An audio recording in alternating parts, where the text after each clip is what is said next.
Ça y est, ça marche. Voilà, nous sommes à la place Saint-Ravi, à la galerie Saint-Ravi. En 1992, une exposition de Marc Jolm qui va rentrer dans la galerie et vous présenter là, voilà, les affiches qui sont sur la vitrine. Voilà l'intérieur de la galerie avec ces deux grandes toiles bleues que vous avez vues. Micheline Jolm là. Le dernier tableau de l'exposition sont des tableaux de 91-92 et c'est des grandes toiles de 1,14 m de haut sur 1,95 m de long, de large, donc sont les derniers. Dans la deuxième salle, on voit apparaître les jaunes et les verts. Et dans les 6 mois. Et ici, on voit apparaître les petits formats de 50 cm par 50 cm. Petit carré. Oui, des petits carrés de 50 cm par 50 cm, de couleurs très diverses. Et toujours avec une écriture. Le fond de la galerie qui donne sur la, derrière la place Saint-Ravi, la gardienne et galeriste.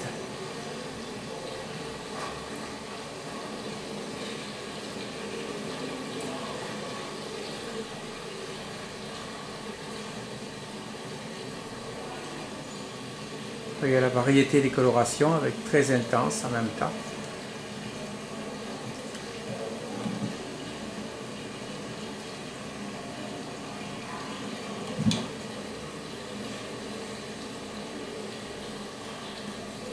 On entend le jet d'eau de la place dans le bruit de fond.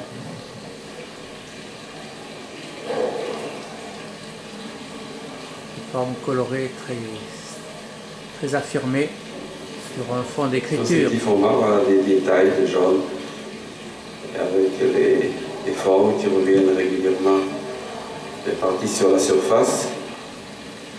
Le fond travaillé avec des grandes diagonales en haut à gauche vers le bas à droite. Souvent il y a des obliques dans ces tableaux, dans ce même sens, soit hachuré, soit en mouvement. Là aussi il y a des formes qui apparaissent, c'est toujours une toile de 50 par 50.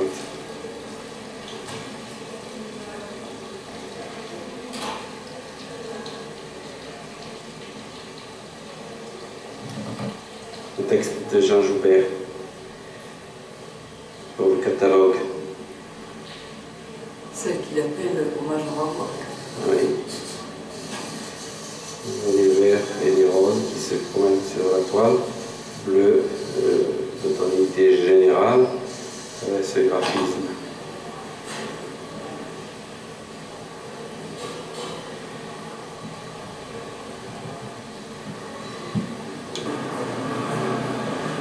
Là, ce sont deux toiles de grande figure, 81 de haut sur 100 cm de large, que j'ai coupé en un diptyque, un peu artificiel, mais qui donne un beau volume à l'ensemble avec un mouvement répétitif, toujours dans la même diagonale.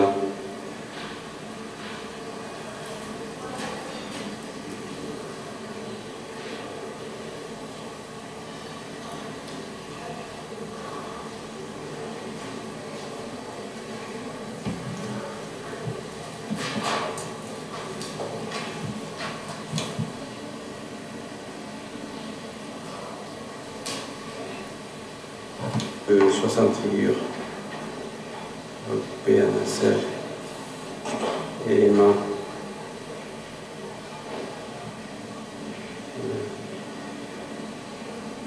Avec dominante jaune et des terres. Il y a 3 dominantes dans l'ensemble de l'exposition, les couleurs terre, les couleurs jaunes et les couleurs bleues. Alors celle-là aussi est très récente, c'est 100 figures. Et il y a une gestuelle beaucoup plus large, avec la forme qui revient de façon assez répétitive, avec des rouges très vifs. Et surtout, dans le fond, on voit que le fond est travaillé de façon très dynamique et très expressionniste, avec des couleurs extrêmement nombreuses, extrêmement variées.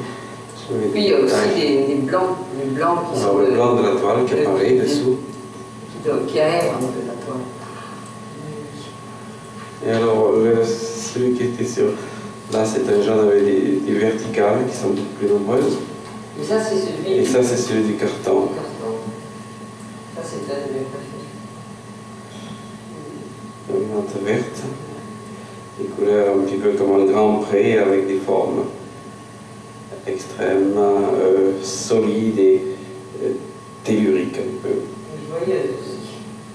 Oui, joyeuse, mais il y a plus joyeux encore quand on regarde celle d'à côté, qui est celle qui a été acquise par un de nos amis, qui par du bon goût, elle est extrêmement vigoureuse de couleurs, assez douce dans la conception, avec ces petites taches roses qui apparaissent ici par exemple, et qui ponctuent le tableau comme des fleurs, ce qui fait, dira certains qu'il y a une inspiration un peu impressionniste ou post-impressionniste à la...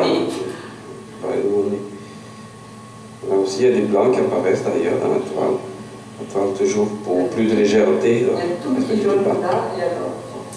Voilà, ça c'est une toile qui est aussi très grande. Elle fait 1,95 m de large sur 1,14 m de haut.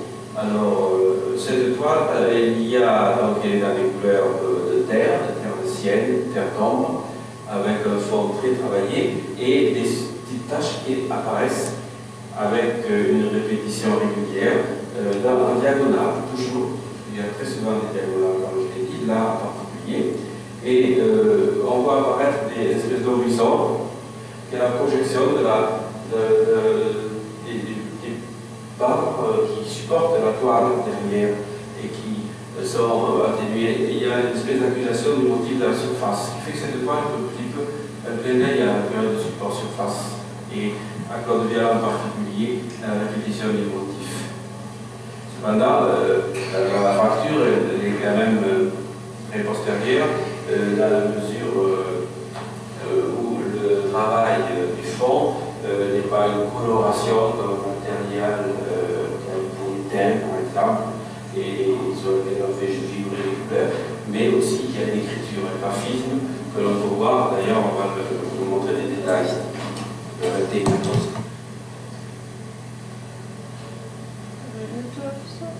Oui, cette toile a été aussi exposée à Nîmes, à la Salamandre, en 1981. Jacques Lang est rentré dans cette exposition avec André-Pierre Arnal. Il y a là aussi, il avait regardé longuement.